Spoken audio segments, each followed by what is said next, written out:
사람이 언제 가장 행복하다 그렇게 느낄 수가 있을까요? 항상 우리가 살아가면서 남들과 비교해 가면서 살다 보니까 나는 정말 행복하지 못해. 아니야, 그 정도가 아니라 나는 정말 불행해 하면서 살기는 너무나도 쉬운 일이 됩니다. 그러나 사실은 남들과 비교해 보아서 지금 내가 열등해서라든지 아니면 내가 덜 소유하고 있기 때문이라든지 아니면 내가 덜 성공을 해서 그래서 내가 불행한 것이 아닌 것을 발견하는 일은 어렵기만 한 일은 아니지요. 아무리 남들보다 가진 것이 더 많고 남들에게 자랑할 것이 많다고 하더라도 그럼에도 나는 지극히 불행해하며 살아갈 수도 있습니다. 그리고 대개의 경우가 그러하지 않습니까? 객관적인 입장에서 우리가 살펴보면 그만하면 되었는데도 그럼에도 불행해하며 우울하게 사는 사람은 수도 없이 많습니다. 행복하게 살 수 있어야 합니다. 이 땅에 태어난 것만 해도 행복할 수 있는 조건은 충분합니다. 그리고 그 위에 더하여서 우리는 예수를 알게 된 것만 이것만 하더라도 더 이상 말할 수 없는 행복의 조건을 우리가 손에 쥐고 사는 것입니다. 그러므로 그 어느 누구도 오늘 절대 불행해하며 살지 마시기를 부탁을 드립니다. 행복은 내가 마음먹기에 달려있다 그렇게 생각하시고 행복하게 살기를 결심부터 하셔야 합니다. 그리고 그 무엇이 나를 가장 행복하게 할 수 있는지를 곰곰이 생각해 보셔야 합니다. 열심히 사는 것만으로 행복해질 수는 없습니다. 많은 사람들이 열심히 물질, 건강, 자녀, 그리고 성공 추구하며 달리는 것으로 행복할 수 있다고 그 생각 속에 숨어 들어가서 그저 달리며 삽니다. 그래서 결국은 돌고 돌아서 우리 모두는 한자리로 오게 되는 것을 발견할 것입니다. 그 모든 것을 추구해 가면서 열심히 살아와서 과연 나는 행복한가? 우리가 돌아보면 단 한 가지 결론을 쉽게 발견합니다. 내가 그 모든 것을 추구하면서 살았던 이유, 나를 그토록 열심으로 달리게 만들어준 그 이유가 결국은 나를 행복하게 해주고 있구나 하는 사실을 발견하게 됩니다. 대개의 경우 미국에 오셔서 열심히 삽니다. 고생도 마다 않고 어렵다 생각하지 않고 열심히 살아갑니다. 고생해도 그래도 행복하다 할 수가 있겠습니다. 왜 그렇게 말할 수 있을까요? 내가 고생을 선택하고 사는 그 이유가 너무나도 명백하게 나에게 주어져 있기 때문이니까요. 사람에 따라서는 그 이유가 내 자녀일 수도 있습니다. 또 어떤 이는 내가 사랑하는 사람과의 삶을 위하여 스스로 그 고생의 길을 선택하고 간 사람이 될 수도 있습니다. 또 어떤 이는 무언가를 자신의 삶 속에 이루고자 하는 그 목적 때문에 열심으로 그렇게 살아간 이유가 될 수도 있습니다. 그러나 그 어느 이유도 지속적으로 우리를 행복하게 해주지를 못한다 하는 것을 결국은 우리가 발견하게 되지 않았습니까? 잘 먹고 잘 살고자 하는 그 이유만으로 우리가 달려왔다면 좋은 집, 좋은 차, 그리고 내가 하고 싶은 대로 먹고 싶은 대로 그리고 가고 싶은 대로 그렇게 다니는 그 행복은 결국 잠깐이라는 것을 우리는 발견하지 않았습니까? 자녀를 위해 사느라고 나는 행복하다 그랬지만 결국 그 자녀는 점차 세월이 감에 따라서 나만의 자녀가 될 수는 없다는 것도 결국 우리는 발견하게 됩니다. 좋은 음식, 좋은 어복도 결국은 쌓여가는 세월 속에서 더 이상 나에게 새로운 힘을 주는 자원이 되지를 못한다는 것도 경험으로 압니다. 즐겁던 취미생활도 그리고 환상의 그런 여행도 잠깐의 위로는 되고 좋은 추억으로 이야기거리는 될 수 있을지 몰라도 결국은 어떠합니까? 결국 우리는 고독한 삶의 자리에 돌아옵니다. 그리고 홀로 앉아있게 되는 자신을 발견하고 말 것입니다.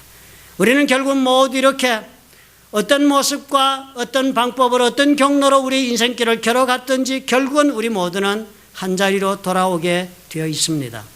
남녀노소를 막론하고 성공한 자나 실패한 자나 다름이 없이 높은 자나 낮은 자나 돈을 버는 자나 벌지 못한 자를 막론하고 우리는 모두 결국은 내가 사는 이유, 내가 정작 이 땅에 오게 된 이유를 곱씹고 곱씹게 되는 그 자리로 언젠가는 돌아오게 마련입니다. 결국에 우리는 창조주 하나님, 나에게 생명을 주신 하나님, 이 땅에 나를 보내시고 살게 하신 하나님, 그 하나님께서 나를 향하여 가지고 계신 이유, 내가 이 땅에 오게 된 목적을 생각하게 되는 그 자리로 오고야 마는 것입니다. 그리고 결국은 그것으로 우리의 인생은 결판이 납니다. 나는 그래서 무엇을 위해 오늘까지 살아왔단 말인가?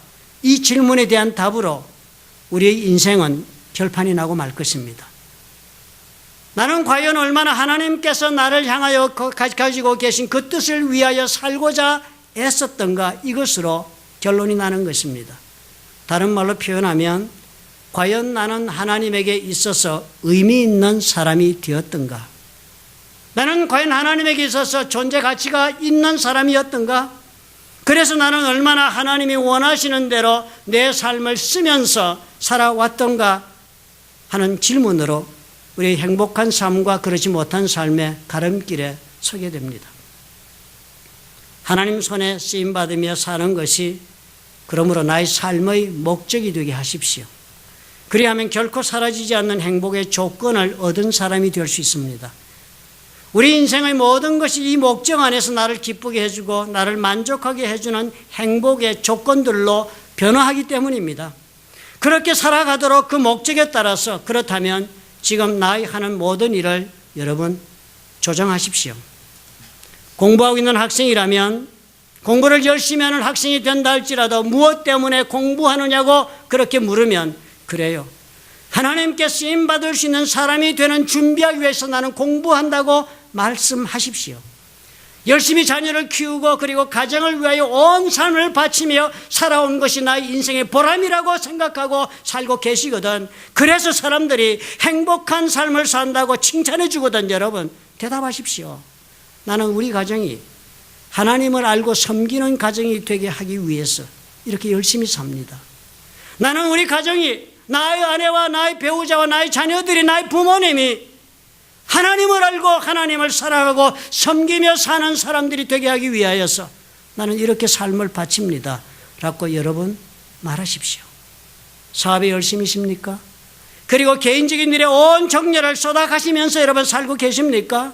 스스로에게 늘 확인시켜가며 하루하루를 사십시오. 그렇다. 이 모든 성취해가는 것들을 가지고 나는 하나님을 위해 내가 쓰임받기 위하여 이렇게 열심히 산다.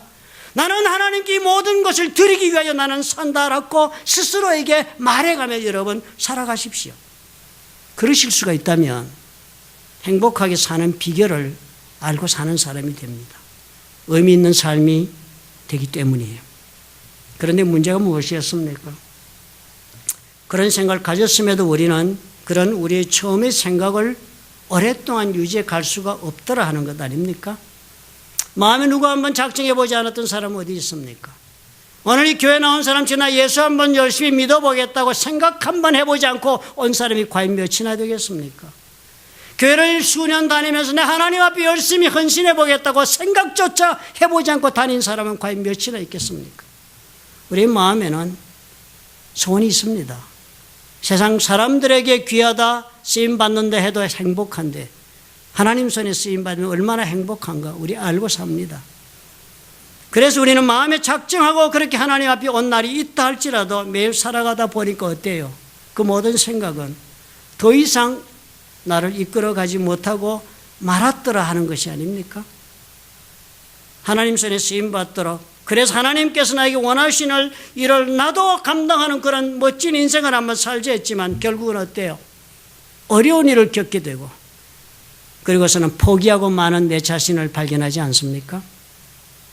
그리고 우리는 일상의 반복 속으로 숨어 들어가고 맙니다. 예전의 삶으로 돌아가 조용하게. 목적도 분명했고 열심도 있었음에도 불구하고 우리는 의인 영문으로 이렇게 물러서고 말게 되는지요. 생각해 보아야 합니다. 하나님께서 기쁘게 쓰시는 그런 사람이 되어야지 하며 그렇게 살아왔는데도 어찌된 일인지 이제 남은 것은 마음에는 상처뿐이고 실망으로 축 가득 차서 의욕은 사라지고 말았지요. 좋은 일이어서 선택해서 걸어온 길 아닙니까? 그런데 왜? 무슨 까닭으로? 내 마음은 사랑으로 풍성해지기보다는 비판과 질책과 원망으로 혼잡스럽지요. 주님을 믿고 그리고 하나님의 뜻을 따라 살고자 하더라도 이런 일이 일어나면 돌이키는 것이 쉽지가 않습니다. 경험해 보신 분은 아실 거예요. 그리고 만에 하나 돌아서지 못한다면 행복도 빼앗깁니다. 쓴 뿌리만을 안고 예수를 믿는 사람이 됩니다. 자신의 세계 속에 웅크리고 들어가 두려운 마음에 세상을 바라보고 살아가는 겁쟁이 신앙인이 되고 맙니다. 기쁨 없는 신앙의 길을 덤덤히 걸어가면서 이것이 예수 믿는 것이라고 착각 속에 사는 사람이 되고 말 수도 있습니다. 가만히 생각해 보면 우리 예수님만큼 하나님 위해 산 사람 누가 있을까요? 우리 예수님만큼 주위로부터 공격당한 사람이 누가 있을까요? 그리고 예수님만큼 처절하게 버림받은 그런 거부감으로 고통당한 분은 누가 있겠습니까? 그렇지만 우리 예수님은 어떻게 해요? 결코 중도에 포기하지 않으셨네요. 결코 자신의 사는 이유를 사람들 때문에 바꾸지도 않았네요. 수많은 사람들이 예수님 찬양하며 모였다가는 저주하며 등을 돌렸어도 우리 예수님은 하나님께서 하라 하신 일을 조금도 다 이루어 가심에 부족함이 없이 자신의 삶을 살으셨네요. 이 세상에 온 사람들 중에서 가장 큰 환영을 받았던 분도 예수님이셨고 가장 큰 거절도 경험하신 분이 예수님이셨습니다. 가장 큰 성공과 인간의 눈에 보기에 가장 처절한 실패의 자리에 떨어진 분도 예수님이십니다. 그렇지만 자신의 사는 이유를 따라 살기 위해서 목숨까지 버려야 하는 자리까지 갔지만은 그럼에도 불구하고 예수님은 자신이 가야 할 길을 걸어가셨습니다. 오늘 본문을 보면서 한번 생각해 봅시다. 끝까지 목적 의식을 잃지 않고 사는 길이 있을까? 포기하지 않고 내 믿음의 길을 걸어가서 나도 하나님 앞에 한번 쓰임받았다. 정말 내 인생도 의미 있는 인생이 되었다. 그렇게 말할 수 있는 자리까지 갈 수가 있을까? 한번 생각해 보도록 하겠습니다. 첫째로 오늘 이 말씀을 보면 우리가 생각할 수 있는 것은 우리가 끝까지 하나님 앞에 쓰임받는 삶, 그런 의미 있는 삶을 살기 위해서는 나는 부분적으로밖에 알지 못한다 하는 인식이 있어야 합니다. 부분적으로밖에 알고 있지 못하다. 사실 목사들이 제일 착각이 심합니다. 저도 그런 착각 종종 하지요. 성경 말씀을 내가 제일 잘하는 것처럼 착각하고 있지요. 그래서 툭 하면 사람들 보고 가르치려고 덤벼들지요. 사람들이 무슨 인생의 아픔을 이야기하면 툭 하면 성경 들이대고 이게 답인데 하고 질책하기 쉽습니다. 다 아는 것으로 착각해서 그런 것이지요. 오늘 읽은 요한복음 6장의 이야기가 오병이의 기적으로부터 시작을 합니다. 보리떡 5개와 물고기 2마리로 5,000명의 남자를 먹이신 이 기적을 보고 사람들은 엄청나게 충격을 받습니다.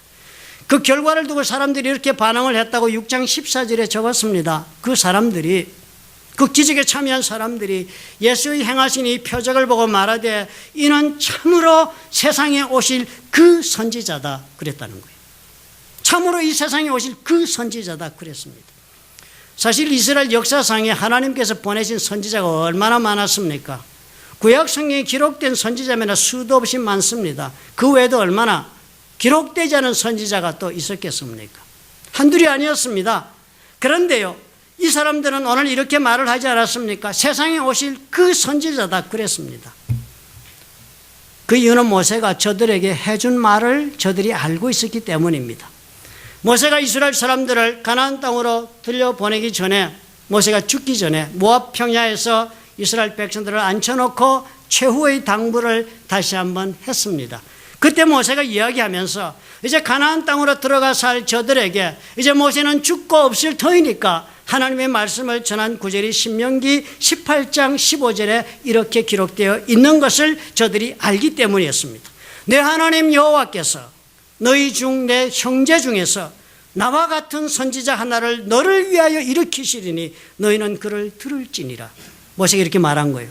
하나님께서 앞으로 너희들이 가서 가나안 땅에 들어가 살면 너희들 그 형제 가운데서 하나님이 나와 같은 선지자 하나를 일으켜 주신다는 거예요. 모세 같은 선지자는 역사에 모세밖에 없지 않았습니까? 그런데 모세와 같은 능력의 선지자, 하나님과 얼굴을 대면하고 말했던 선지자, 그 선지자 같은 선지자를 너희들 가운데 일으켜 주실 테니까 너희는 그를 들으라 그랬습니다. 이 사람들이 성경 말씀을 알고 있었습니다. 그랬기에 이 사람들은 이 예수님을 바라보고 예수께서 행하시는 하늘로부터 양식을 먹였던 모세, 그 만나를 먹였던 모세처럼 오병이어로 이 많은 기적을 행하신 예수님을 바라보면서 생각했던 것입니다. 이분이 바로 그 선지자다. 성경에 기록한 바로 그분이 이분이다 그랬습니다. 그뿐 아니라 이 사람들은 시편 132편 15절에 기록된 말씀도 알고 있었음에 틀림이 없습니다. 기록하기를 이렇게 기록합니다. 내가 이 성의 식료품에 풍족히 복을 주고 양식으로 그 빈민을 만족해 하리로다. 양식으로 그 빈민을 만족해 하리로다. 말이 좀 어렵습니까? Her poor will I satisfy with food. 내가 이스라엘의 가난한 자들을 음식으로 만족시키겠다. 밥 먹여주겠다 하는 구절이 시편 132편에 기록되어 있는 것을 이 사람들이 알았기 때문이었습니다. 사람들은 이런 하나님의 말씀을 알았기 때문에 오병이어의 기적을 보고 나름대로의 판단을 내릴 수가 있었습니다. 결론을 내렸어요. 이분은 메시아다. 바로 그분이다. 약속하신 그분이 오늘 우리 앞에 와 계시지 않는가? 그렇다면 우리가 어떻게 이분을 왕으로 만들어야 하겠다. 유대인들이었기 때문이었습니다. 이 사람들은 메시아 사상에 사로잡혀 있던 사람들이었으니까 눈앞에 보이는 현실에 그냥 매몰되고 말았습니다. 성경에 그렇게 말하고 있는 것을 알고 있었기 때문에. 그러나 문제가 무엇이었습니까? 이 사람들 성경을 알았더라도 더 깊이 알았어야 했습니다. 일부를 아는 지식으로 판단을 내린 까닭에 어처구니 없는 실수를 저지르고 마는 것입니다. 메시아로 오실 분이 위대한 선지자일 것은 분명히 저들이 아는 대로였습니다. 그리고 그분은 장차 왕으로 오셔서 다스리실 분이라는 것도 분명한 사실입니다. 그런 한 가지 사실이요. 이 선지자와 위대한 왕이 되는 사이에서 예수님은 먼저 또한 제사장이 되어야 한다는 사실이 성경에 기록되어 있다는 사실은 저들이 간과하고 있었습니다. 예수님은 무엇보다도 사람들의 죄를 위하여 자신을 드려야 하는 하나님의 계획 속에 이 땅에 오신 것을 이 사람들은 몰랐습니다. 예수님 물론 선지자지요. 또한 물론 예수님은 장차 왕으로 오실 분이지요. 그렇지만 그 사이에 우리 예수님은 마가복음 10장 45절에 기록한 것처럼 자기 목숨을 많은 사람의 대속물로 자기 목숨을 많은 사람들의 몸값으로 주기 위하여 이 땅에 오신 분이라는 것을 알아야 했던 것입니다. 예수님은 왕이 되시기 전에 먼저 죽으셔야 했습니다. 예수님은 이것을 알고 계셨고 그리고 또한 예수님은 성경도 아셨습니다. 그러므로 주님은 사람들이 그토록 호응하고 지지하고 환호를 보내었지만 그 사람들의 말을 따라 자신이 걸어가야 할 길을 바꾸는 그런 실수를 허락하지 않았습니다. 저와 여러분은 어떻습니까? 우리가 성경을 제대로 알아서 하나님께서 과연 나의 삶 속에 무엇을 기대하고 있는가? 과연 하나님은 나를 어떻게 살아가기를 원하시는가를 우리가 정녕 알고 있다면 우리는 어떻게 하겠습니까? 우리가 살아가면서 이루게 되는 이 작은 성공들, 이 작은 소유와 이 작은 기쁨과 만족을 주는 것들, 내 마음의 뜻대로 원하여 이루게 되는 이 일들을 우리는 두고서 심취해서 하나님의 뜻을 떠나는 일은 결코 우리는 없을 것입니다. 우리는 잘 몰라서 우리는 알더라도 부분적으로 알고 사는 까닭에 조금만 우리는 성취해도 조금만 내가 계획하는 일을 내가 이루기만 해도 쉽게 우리는 하나님 대신에 나를 의지하기 시작합니다. 하나님의 뜻 대신에 나의 계획과 나의 방법을 따라 그렇게 대담하게 살아도 되는 줄로 우리는 착각하는 것이 아닙니까? 실패하였을 때 하나님을 떠나는 사람보다 성공을 이루었을 때 더 많은 사람들이 하나님의 뜻을 따라 사는 일이 어렵다 하는 것을 모르시지는 않을 것입니다. 왜 그렇습니까? 왜 그럴까요? 그토록 원하는 성공을 하나님의 손으로 허락받았는데 왜 그럴까요? 어렵고 낮은 자리에 있을 때는 겸손하고 순종하기를 즐겨하다가 문제가 해결되기 시작하고 내 신분이 높아지기 시작하고 손에 쥐고 사는 것이 점점 많아질 때 대접을 받는 위치에 오르기 시작하니까 그때부터는 어떻게 해요? 자신도 모르는 사이에 하나님의 뜻을 떠나 나의 뜻과 방법을 따라 사는 일을 왜 우리는 더 빈번하게 반복합니까? 성경의 말씀을 부분적으로 알고 살아서 그렇습니다. 전체를 모른 채 일부를 알고 그것이 단줄 알기 때문에 그렇습니다. 우스갯얘기로 여러분 그런 얘기 종종 하시지요. 그 훌륭하게 잘 봉사하고 그 좋던 집사들이 장로만 하면 왜 야단이냐. 막 문제 만들다고. 사람은 여전히 좋은 사람입니다. 여전히 하나님 사랑한 마음 변하지 않았고요. 그러나 딴 것이 아니지요. 부분적으로 알고 있는 지식으로 하나님 섬기는 열심에 매몰된 것입니다. 우리가 이것을 주의해야지요. 나의 한계를 인정하며 사는 것은 배움이 무르익어서 가능해지는 일입니다. 많이 알아서 가능해집니다.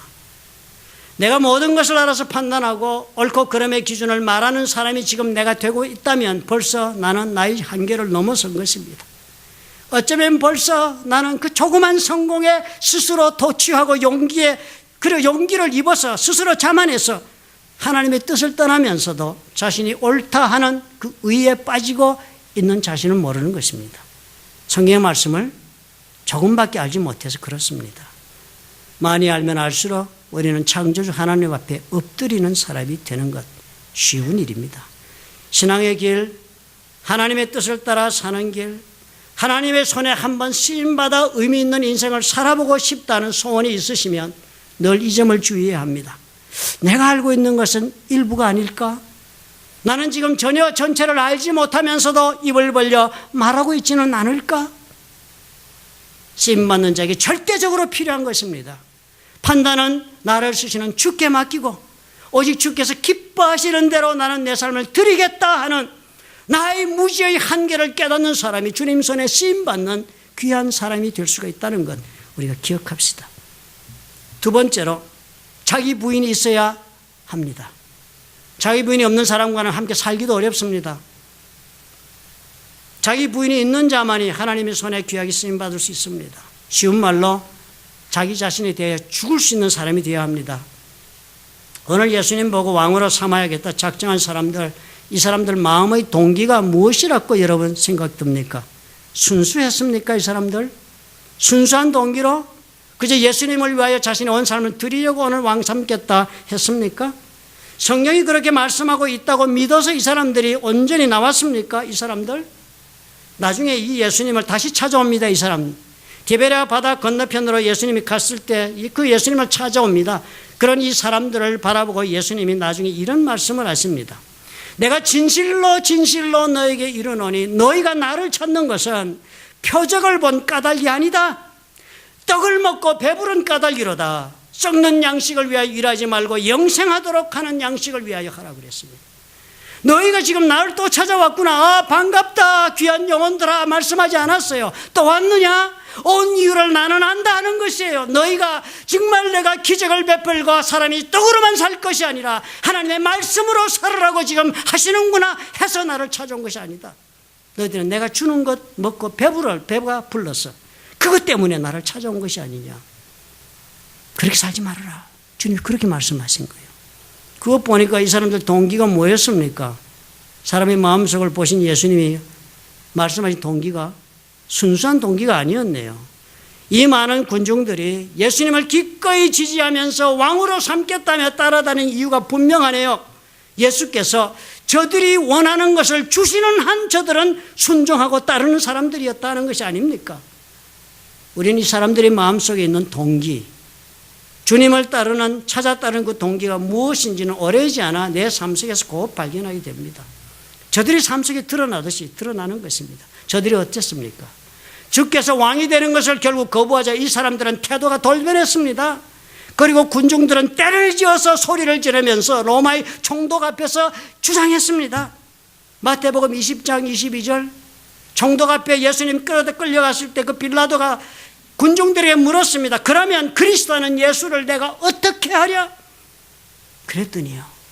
오늘 이렇게 왕으로 삼고 할 때 그 사람이 다 한 목소리로 십자가에 못 박혀야 하겠나이다. 그랬습니다. 십자가에 못 박아라. 빌라도가 놀랐습니다. 어찌 미냐? Why? 무슨 악한 일을 하였느냐? What crime has he committed? 도대체 잘못한 게 뭐냐? 왜 그러느냐? 저희가 더욱 소리질러 가로되 십자가에 못 박혀야 하겠나이다. 이유가 없는 것입니다. 자신들의 뜻을 따라 살아주지 않는다고, 자신들이 원하는 대로 살아주지 않는다고 십자가에 못 박으라. 십자가에 못 박으라 한 것이 아닙니까? 얻을 것이 있는 한 충성하는 것은 쉽습니다. 월급을 많이 주는 한 그 회사에 충성하는 것은 쉽습니다. 그러나 회사가 파산해서 문을 닫을 때도 충성하는 것은 어렵지요. 아직도 얻을 것이 있다 싶을 때에 사람들은 그럴 때는 그래도 충성을 합니다. 그러나 내가 이제는 더 얻을 것이 없다는 판단이 들면 가차 없지요. 이제까지 충성의 마음도 다 내던져버리고 돌변하고 자신의 뜻을 따라 고집 피우고 정죄하고 심판하는 것 두려워하지 않고 삽니다. 우리의 마음을 살펴봐야 합니다. 우리는 물론 예수님 사랑합니다. 저와 여러분. 우리에게 위로가 되어주시는 예수님, 나의 보호자가 되어주시니까 나의 필요를 채워주시는 우리 하나님, 우리 예수님, 우리 사랑하고 그 예수님과 하나님이 나를 향하여 가지고 계신 뜻을 생각하며 사는 것 어렵지 않습니다. 그러나요, 그런 예수님이 어느 날 우리를 찾아오셔서 우리에게 베풀고 보호하시고 도와주는 대신에 예수께서 요구하시는 일이 있기 시작하면 그때부터 우리의 마음은 변하기 시작합니다. 말씀에 따라 희생하기를 요구하면 우리는 갈등하기 시작합니다. 받기보다는 주어야 할 것이 더 많아 보이기 시작하면 충성하기가 어려워집니다. 하나님의 손에 쓰임받는다는 것. 하나님 앞에서 내 욕망도 버리고 그리고 내 주장도 내려놓아야만 쓰임받지 않습니까? 섬김을 받기보다는 섬겨하는 자리에 내가 서겠다는 결단이 있어야만, 그래야만 우리가 쓰임받을 수 있음에도 불구하고 우리가 그런 요구를 받으면 우리는 심히 당황합니다. 예수 믿는 것이 이렇게 힘든 거야? 우리는 거부하기 시작합니다. 하나님의 손에 쓰임받겠다는 애초에 그 생각도 변하기 시작합니다.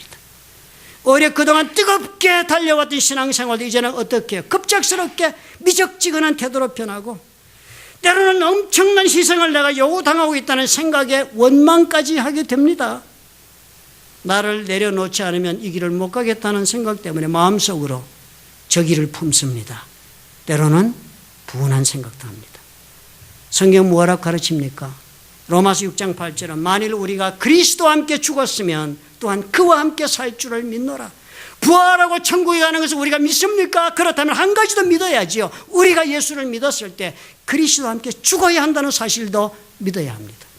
갈라디아서 2장 20절은 뭐라고 말씀합니까? 내가 그리스도와 함께 십자가에 못 박혔나니 그런 적이 이제는 내가 산 것이 아니요 오직 내 안에 그리스도께서 사신 것이다. 내가 사는 게 아니라는 거예요. 나는 어떻게 되었습니까? 하나님과 사는 사람이 되려면 나는 어떻게 되었습니까? 십자가에 예수 믿는 그 순간에 나는 죽었어야 마땅한 사람이 된 것이 아닙니까? 우리 자신을 죽였다는 말이 무엇입니까? 십자가에서 예수와 함께 죽었다는 말이 한마디로 하나님의 뜻이 아닌 것에는 모두가 나는 다 아니요, 아니요라고 대답하며 사는 것을 뜻합니다. 내 계획이나 내 방법에 대하여 나는 언제나 노라고 말할 수 있는 사람이 되어 있다는 것을 뜻합니다. 그래서 나의 뜻이 이루어지기보다는 하나님의 뜻이 이루어지기를 원하는 사람이 내 자신에 대하여 죽은 사람이죠. 내 욕망과 내 주장과 내 감정이 없는 사람이 되는 것입니다. 우리가 진정으로 내 자신에 대해 죽었다 하는 것을 무엇을 보고 내가 확인할 수 있겠습니까? 우리의 마음과 생각은 대단히 교묘합니다. 그래서요, 사람인 우리는 내 자신조차도 나의 마음과 내 생각에 속을 수도 있다는 것을 우리는 알고 살아야 합니다. 스스로 나도 내 자신을 속이며 살기도 해요. 하나님의 뜻과 다르지 않게 사는 내 모습을 어떻게 확인할 수가 있습니까? 제임스 보이스 목사님이 이렇게 자신의 책에서 사람이 정말 죽었다면 이 한 가지 증거가 있다라고 쓴 글을 제가 읽어보고 웃었습니다. 이렇게 적었습니다. 내 스스로 불평을 멈추고 사는 모습에서 확인된다 그랬습니다. 그러면서 그렇게 적었어요. 불평이 계속된다는 것은 하나님의 뜻에 동의할 수가 없기 때문이다. 그렇죠. 이걸 행하라고 그러는데 그 뜻에 동의할 수 없으니까 왜 그걸 해야 됩니까? 라고 당연히 불평하지요. 이스라엘 백성들 광야에서 뭘 했습니까? 불평에 되는 것이 저들의 삶의 연속이었습니다. 하나님이 요구하시니 다 마음에 들지 않고 다 합당하다고 생각들지 않았기 때문에 불평했던 것이 아닙니까? 그리고 그 불평을 하나님께서는 너무나도 과격하게 대하고 있다는 생각이 들 정도가 아니었습니까? 왜 그랬을까? 왜 우리 하나님 그렇게 과격하게 그 불평 좀 한 사람들을 그렇게 과격하게 대하셨을까? 그 불평이라는 단어 속에는 반역이라는 의미가 들어있기 때문입니다. 사람들이 광야에서 불평했다는 것은 한마디로 하나님께서 나에게 행하시는 일을 나는 거부하겠다는 의사 표시가 되기 때문인 것입니다. 저와 여러분이 이렇게 살지 않는지요? 하나님 무엇이든 이렇게 하자 하시면 여러분 어떻게 하십니까? 먼저 우리는 눈을 내려 깔고 하나님을 바라보지요. 정말 이렇게 하기를 원하신가? 정말 우리 하나님이 나에게 이렇게 행하기를 원하시는가? 정말 하나님이 우리 가운데 이렇게 행하기를 원하시는가? 알고 싶어 합니다. 만약 하나님께서 진정 원하신다는 우리가 알게 되면 그 순간부터 우리는 어떻게 해요? 불평을 쏟아내기 시작합니다. 이유가 무엇인데요? 하나님께서 원하시는 대로 하고 싶지 않기 때문인 것입니다. 만약 이런 나의 모습을 발견하거든 여러분 솔직히 인정해야 하겠지요. 나는 그 옛날 유대인처럼 예수께서 나의 필요한 것을 주실 때만 따르는 사람인 것을 인정해야 하겠습니다. 주님을 이용하여 나의 삶에 도움이 될 때만 나는 예수님을 따라왔던 인생인 것을 우리는 솔직히 이런 자신의 모습에서 발견할 줄 아는 그런 마음이 있어야겠습니다. 성숙해져야 하겠습니다. 불평하며 사는 대신에 예 주님 당신이 무엇보다도 최선을 알고 계십니다 라고 인정하면서 따를 수 있는 그런 선택을 할 수 있다면 끝까지 갈 수 있습니다. 끝까지. 이 태도가 우리의 삶을 끝까지 운영할 수 있다면 나를 충만하게 해줄 수 있습니다. 살아온 길을 돌아보면 우리가 행복하였구나 라고 말할 수 있는 인생을 살 수 있게 됩니다. 왜냐하면 우리 하나님만이 모든 것을 그리고 최선의 것을 알고 계시기 때문입니다. 무엇이 우리를 가장 행복하게 해줄 수 있다고 여러분 아직도 믿고 계십니까? 하나님의 손에 쓰임받는 것, 그것이 나를 가장 의미 있게 해준다 했습니다. 그렇다면 어떻게 우리가 이 중대 포기지 않고 끝까지 이 길을 가서 참으로 의미 있는 삶을 살았구나 그렇게 말할 수 있는 인생을 살 수 있겠습니까? 부분적으로 나는 알지 못한다. 하나님만이 모든 것을 아신다. 그러므로 어떻게 해요? 모든 판단은 주께 있다. 그 다음 무엇이랄까요? 나를 부인하자. 나는 죽은 사람이 되자. 나는 내 자신에 죽고 살자. 내 마음속 깊은 데서부터 하나님의 모든 것을 인정하자. 최선을 알고 계시는 하나님 앞에 삶을 맡기자. 그러면 불평조차 사라질 수 있는 삶을 확인할 것입니다. 여러분 기억합시다. 의미 있는 이 삶을 살아야 하지 않겠습니까? 그래서 행복해야 합니다. 하나님만이 아신다. 나는 그 앞에 죽는다. 행복의 비결입니다. 믿으시면 아멘 하시기 바랍니다. 아멘. 기도하겠습니다.